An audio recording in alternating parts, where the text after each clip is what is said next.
नमस्कार दोस्तों, आप देख रहे हैं झारखंड डेली न्यूज। आइए जानते हैं झारखंड की दिन भर की ताजा और बड़ी खबरें। अगर आपने अभी तक इस वीडियो को लाइक और चैनल को सब्सक्राइब नहीं किया है तो फटाफट से कर दीजिए। आज की पहली खबर है कि मुख्यमंत्री अबुआ आवास योजना पर 4,400 करोड़ खर्च करेगी झारखंड सरकार। विधानसभा में बजट सत्र के 11वें दिन मंत्री दीपिका पांडे सिंह ने प्रश्नकाल के दौरान सदन को बताया कि वित्तीय वर्ष 2026 से 27 में राज्य सरकार मुख्यमंत्री अबुआ आवास योजना पर 4,400 करोड़ रुपए खर्च करेगी। उन्होंने यह भी कहा कि प्रधानमंत्री आवास की राशि नहीं मिलने के चलते अबुआ आवास के लिए सर्वाधिक आवेदन आ रहे हैं। अब तक अबुआ आवास के लिए करीब 22 लाख आवेदन आ चुके हैं, जिसकी समीक्षा के बाद इनमें से 16 लाख आवेदन स्वीकृत भी हो चुके हैं।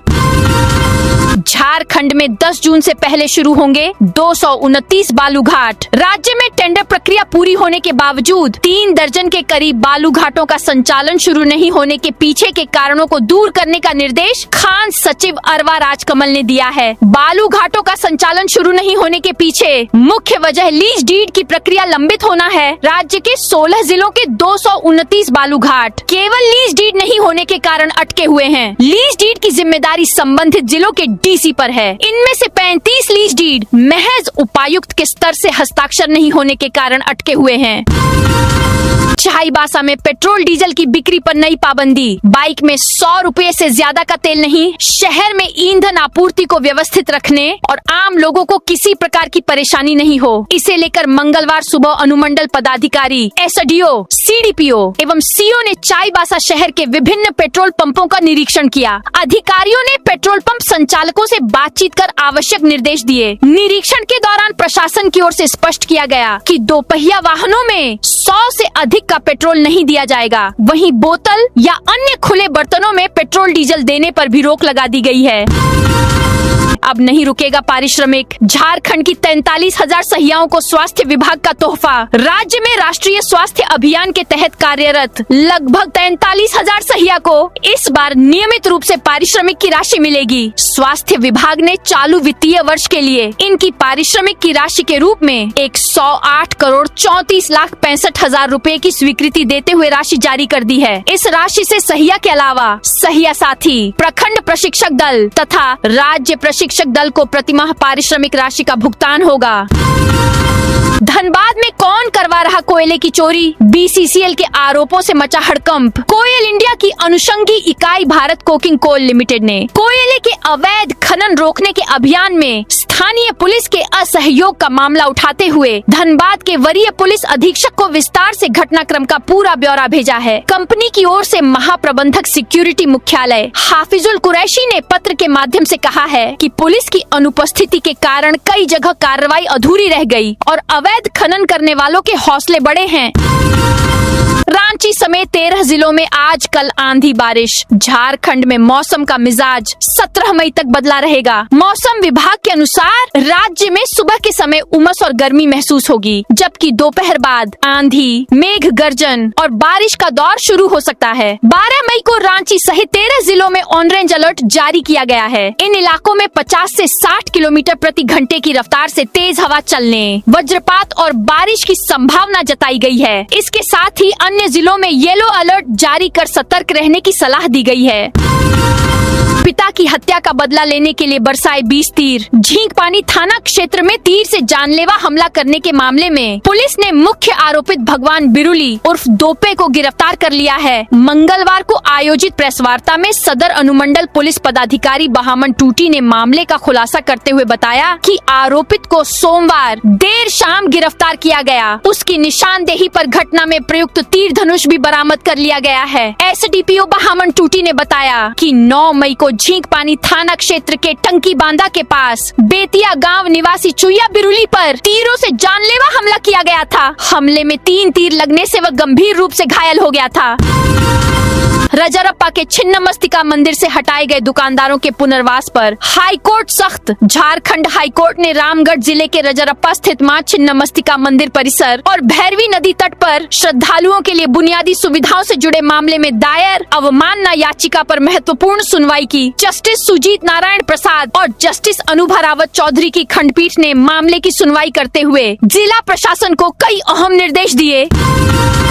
14,000 आदिम जनजातीय परिवारों का होगा कायाकल्प। झारखंड के गढ़वा जिले के 16 प्रखंडों में निवास करने वाले आदिम जनजातीय समुदाय के लिए अच्छी खबर है। जिले में कोरवा और परहिया समुदाय के हर परिवार को सरकारी योजनाओं का फायदा दिलाने के लिए व्यापक स्तर पर पीवीटीजी एंटाइटलमेंट सर्वे शुरू किया गया है। जिला कल्याण पदाधिकारी धीरज प्रकाश ने जानकारी दी कि इस अभियान का मुख्य उद्देश्य आदिम जनजातियों की 63,000 की अनुमानित जनसंख्या को मुख्य धारा से जोड़ना है।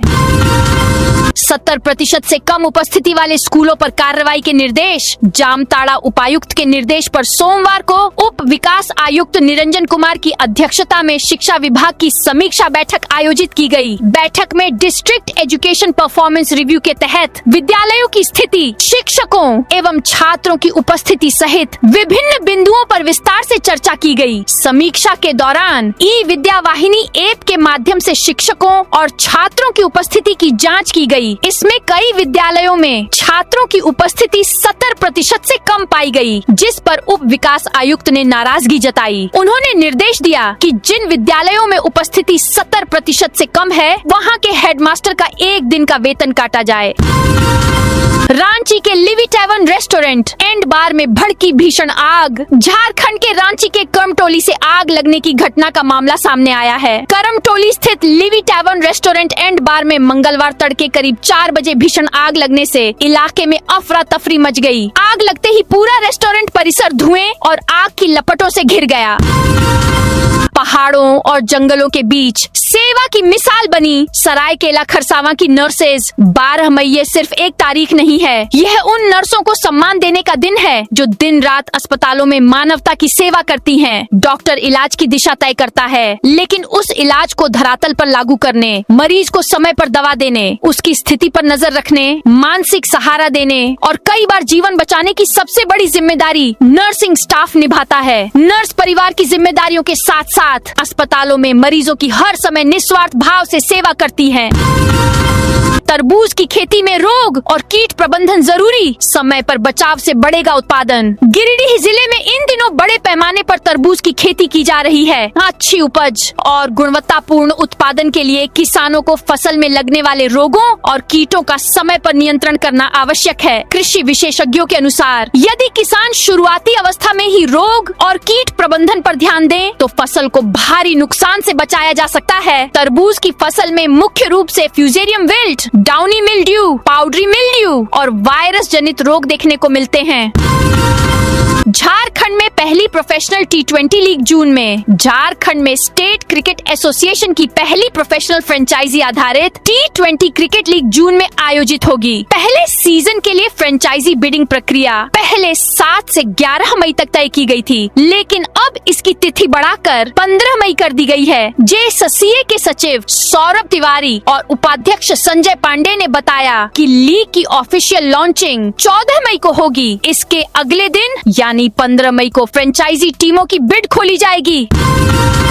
धान का 3,200 MSP 450 में सिलेंडर देने का वादा पूरा नहीं कर पाई सरकार। तमिलनाडु में अभिनेता से नेता बने विजय ने मुख्यमंत्री पद की शपथ लेने के कुछ घंटे के भीतर ही चुनावी घोषणा पत्र के प्रमुख वादों पर अमल शुरू कर दिया। उनकी सरकार ने घरेलू उपभोक्ताओं को 200 यूनिट मुफ्त बिजली देने, महिलाओं की सुरक्षा के लिए विशेष टास्क फोर्स बनाने और नशे के खिलाफ अभियान शुरू करने जैसे फैसले लिए। वहीं झारखंड में एक वोट 7 गारंटी के सहारे सत्ता में लौटी महागठबंधन सरकार के 18 महीने पूरे होने वाले हैं, लेकिन 450 रुपए गैस सिलेंडर और किसानों को 3,200 रुपए MSP जैसे कई बड़े वादे अब भी अधूरे हैं। स्थिति यह है कि अब सरकार के अपने मंत्री राधा कृष्ण किशोर को ही मुख्यमंत्री हेमंत सोरेन को घोषणा पत्र की याद दिलानी पड़ रही है।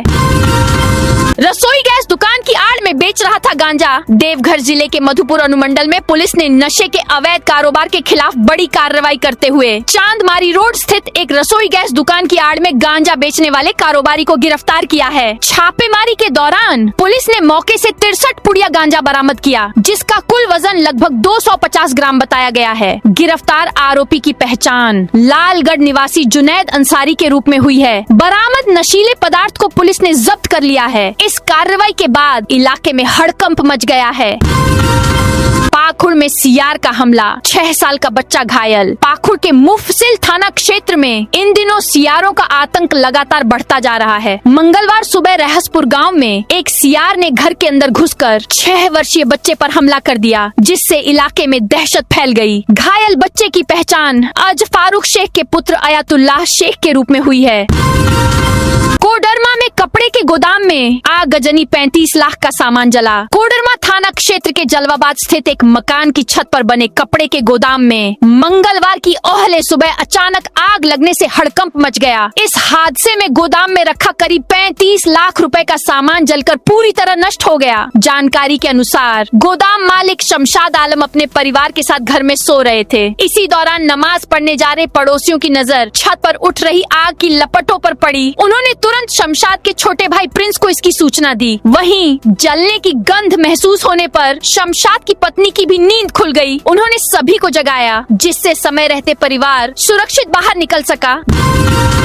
गिरिडीह के जनरल स्टोर में लगी भीषण आग। गिरिडीह के मुफस्सिल थाना क्षेत्र अंतर्गत पांडेयडीह स्थित निधि जनरल स्टोर में सोमवार देर रात भीषण आग लगने से इलाके में हड़कंप मच गया। रात करीब 1 बजे दुकान से अचानक धुआं और तेज लपटें निकलने लगीं, जिससे आसपास के लोगों में अफरा तफरी फैल गई। स्थानीय लोगों के अनुसार आग शॉर्ट सर्किट के कारण लगी होने की आशंका है। घटना के समय अधिकांश लोग सो रहे थे, लेकिन आग की तेज लपटें और धुएं को देखकर ग्रामीण तुरंत मौके पर पहुंचे। दुकान संचालक को सूचना दी। दोस्तों, यह थी आज की ताजा और बड़ी खबरें।